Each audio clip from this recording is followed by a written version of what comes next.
Hell is living in survival. That's it. And you either live in survival or you live in creation. And living in creation is such an elegant moment because you have to disconnect from everything known. And you have to get so present that time is no longer of the essence. You are in the eternal present moment.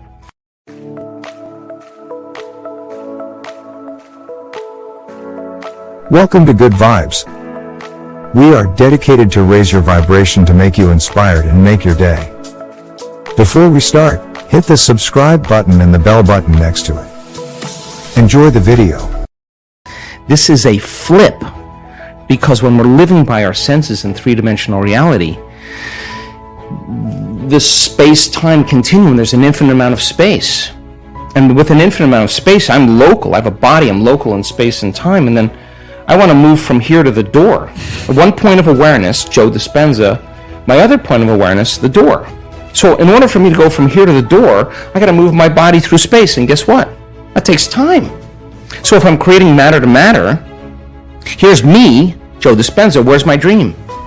Way over there. Why is it way over there? Because my brain is automatically estimating how long I'm going to have to work and go back and forth to work. And it's going to take time and it's going to take energy to finally manifest that home or that car or whatever, and you're going to have to work harder. You're going to rush faster to get it done, and when you finally pay off that house or whatever, you're too tired, too exhausted to enjoy it. When you pass through the eye of the needle into the quantum, and you enter that realm of time-space, it's a different world. There's an infinite amount of time. Time is eternal. There's an infinite amount. Now think about this. How much could we get done if we had an infinite amount of time? There's infinite possibilities. That's the quantum. And in the realm of time-space, there's no past, there is no future. It's all happening now. And so there's no past lives or future lives. They're stacked on top of each other. And as we move through time, as we time travel, we experience dimensions or spaces. And we have all the latent systems in the brain once activated to open the door to that dimension. And it only takes one experience of entering that place that you cannot see the world the same way again. And when you have a greater level of consciousness, you see possibilities.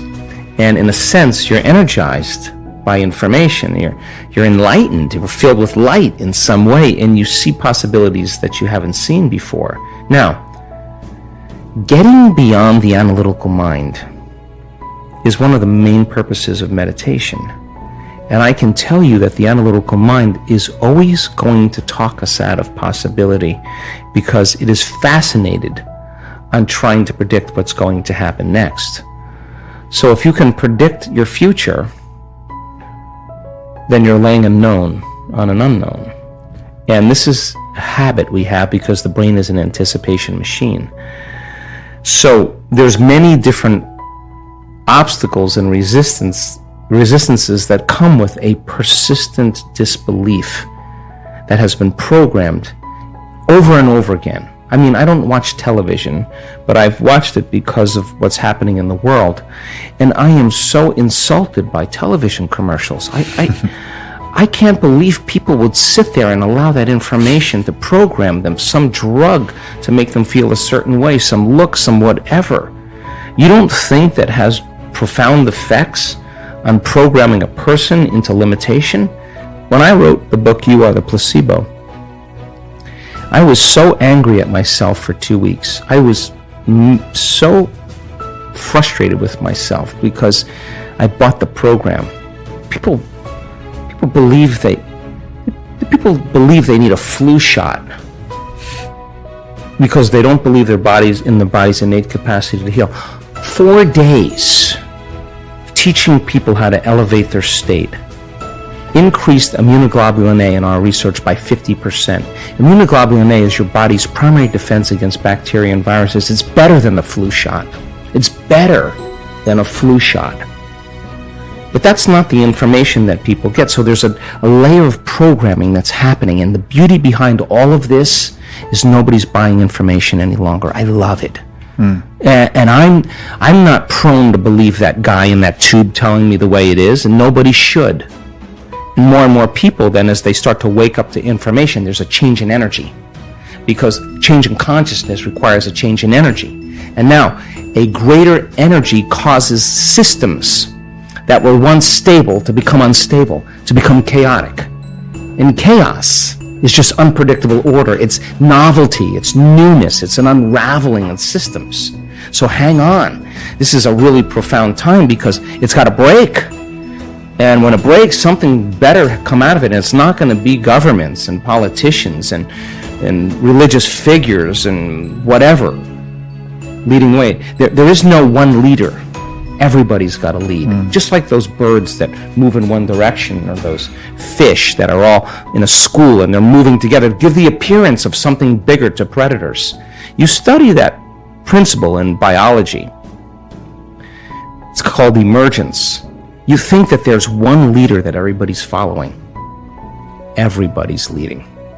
And there's a stigma we have in our minds that if you lead with too much passion in your life, you're going to lose your life. Whether you're Martin Luther King or William Wallace or Joan of Arc or Abraham Lincoln, you're going to get it. And that stigma is branded in people's minds for a reason. But this is a time in history to not die for the truth. This is a time in history to live for the truth.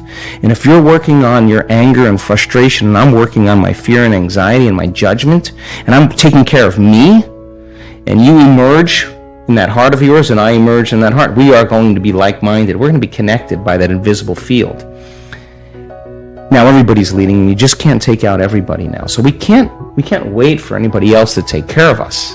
This is the fundamental time where something greater's got to grip us. Something greater. And if I see you demonstrating courage, I'm gonna jump in. Mm-hmm. And all of this craziness that's going on is an important time. But when we stop doing all those things and reacting, and we start going, hey, what do you do? Oh, you're a solar panel guy? Oh, I'm a teacher. Oh, you're a doctor? Let's get together and let's start figuring out how to coexist. Oh, you're brown? I'm white? You're black? Who cares? That's the costume you're wearing to the masquerade. I celebrate your uniqueness. I'm weird too. And we're all like that. So the biggest lie is that kind of a way to create separation amongst people for the simple reason to disempower them into limitation, because now they're more dependent on pharmaceutical companies. They're more dependent on religion. They're more dependent on whatever it is that they need out there. But how can you give someone a sugar pill, a saline injection, perform some false surgery or procedure, and a certain percentage of those people will accept, believe, and surrender to the thought that they're getting an actual substance or treatment, and they begin to program their autonomic nervous system to make the exact pharmacy of chemicals equal to the substance they think they're taking. Now, is it the inert substance that's doing the healing, or is it the body's innate capacity to heal? Because that sugar pill represents, it is a symbol of possibility. And you hand that person that pill, and they begin to select a new potential in the quantum field called, this could actually work. And if the doctor's enthusiastic, it'll work better. And if you name it something they can't pronounce, it'll work even better. And if you charge a lot more money for it, it'll work even better. And you make it sound like something that it can do for you, it'll work even better. Viagra, Niagara, that's a lot of flow. It's subconscious cues. So then, in the studies on depression, in the studies on pain relief, those people were making their own pharmacy of antidepressants, their own pharmacy of morphine. They were checking the receptor sites on the outside of the cells, and their body was making morphine. So then, do you need the sugar pill? Do you need the saline injection? Do you need to perform some false surgery or procedure? Because all they're doing is marrying a clear intention with the elevated emotion of optimism, of possibility, of inspiration. They're changing their state of being. All right, so the depression studies took 8 weeks, giving the person the pill every day. Most of them thought they were getting the actual substance because they felt so much better. The brain scans showed that they were better. They were getting the placebo. They went back to the researchers and said, I'm sorry, you must have given me the real medication. No, we gave you the placebo. That's how much better they felt. It wasn't one day.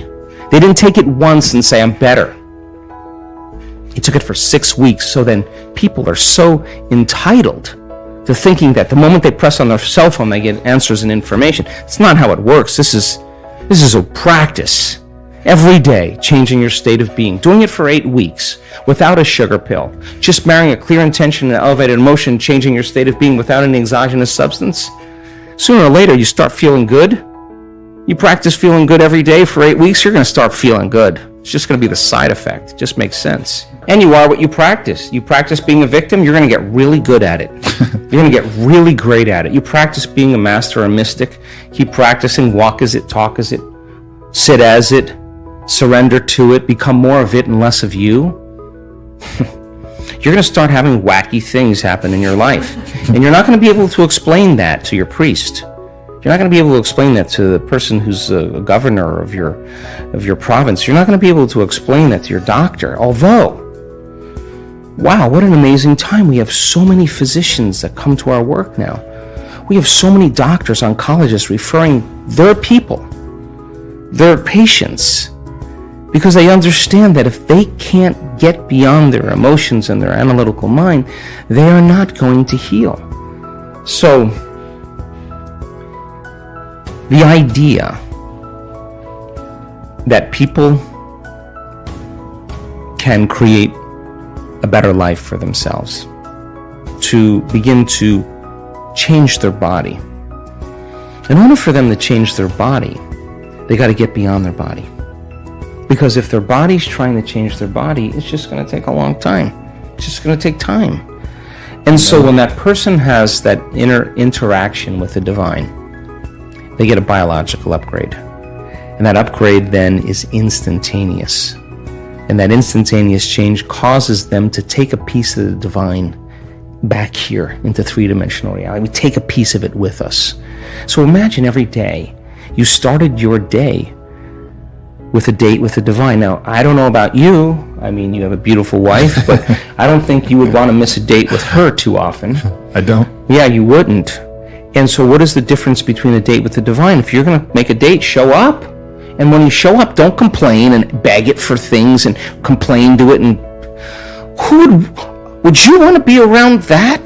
The divine would just be like, oh my God, meet it in love, meet it with passion, meet it when your mind matches its mind, when your will matches its will, when your love for life matches its love for life, it is getting really close to you.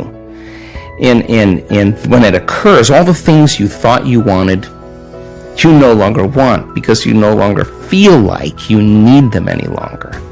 So then the game changes once again. So what an amazing time in history. I mean, amazing time to wake up. I hope you enjoyed this amazing speech by Dr. Joe Dispenza. Before we start with Complete the Quote Challenge, hit the subscribe button and the bell button next to it. As you see, most of you guys that enjoy my videos aren't subscribed. So subscribe and don't miss my new videos. We'll continue with our daily challenge. Can you complete the inspiring quote and give us the right answer? If you can do it first, you're the daily winner. Many of you knew the correct answer the last time, so congratulations to everyone with the correct answer. We were looking for 2 words and the quote was Joe Dispenza's, and it goes like this. When you believe in yourself, you believe. And the correct answer was impossibility. So when you believe in yourself, you believe in possibility. Today we also have the quote that belongs to Dr. Joe Dispenza, and it goes like this. Just as thoughts are the language of the brain, feelings are the language of. So we are looking for 2 words, and I'm sure you will know the correct answer.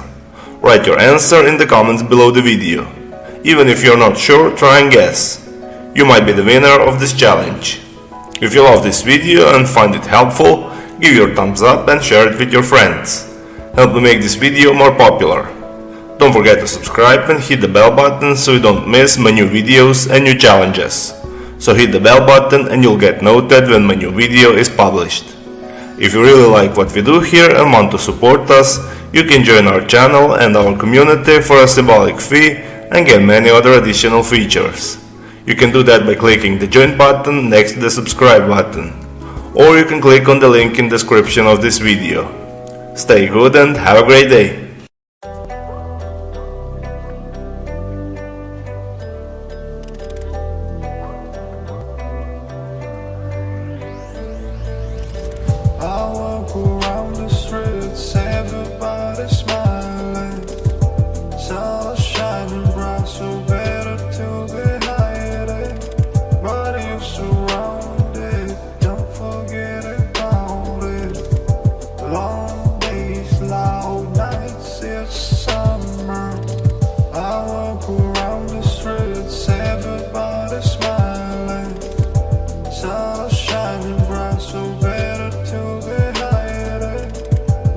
surrounded. Don't forget about it. Long days, loud nights, it's summer.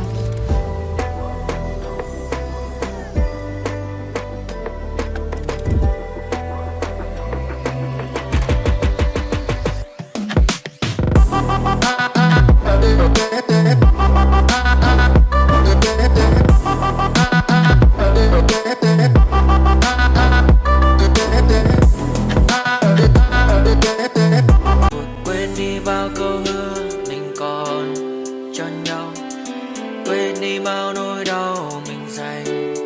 Ngày xưa em đã vội quên đi những lời hứa ngày nào, vì dòng nước mắt em đã vội rơi, anh không thể mãi anh ngư đến vào điên rồi.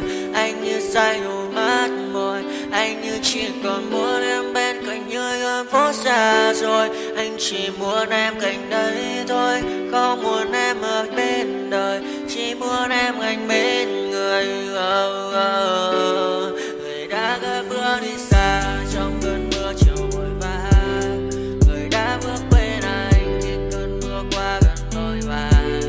Em đã quên rồi mà anh sau tay yêu má bé, chẳng còn lại gì những người em bao nước mắt rơi. Em khiến con tim như trôi vai trong chiều thu đầy nắng, em khiến con tim như tan vỡ trong chiều thu mát màng. Vì còn nhiều lắm những người mà, nhiều lắm những nỗi vội vàng, nhiều lắm những cơn mưa em mưa ta bây giờ em vang không mẹ không bài đứng sang nhờ. Mai em còn thơ đôi mai anh còn người ta xưa ta chúng còn giữ nhau chẳng đi.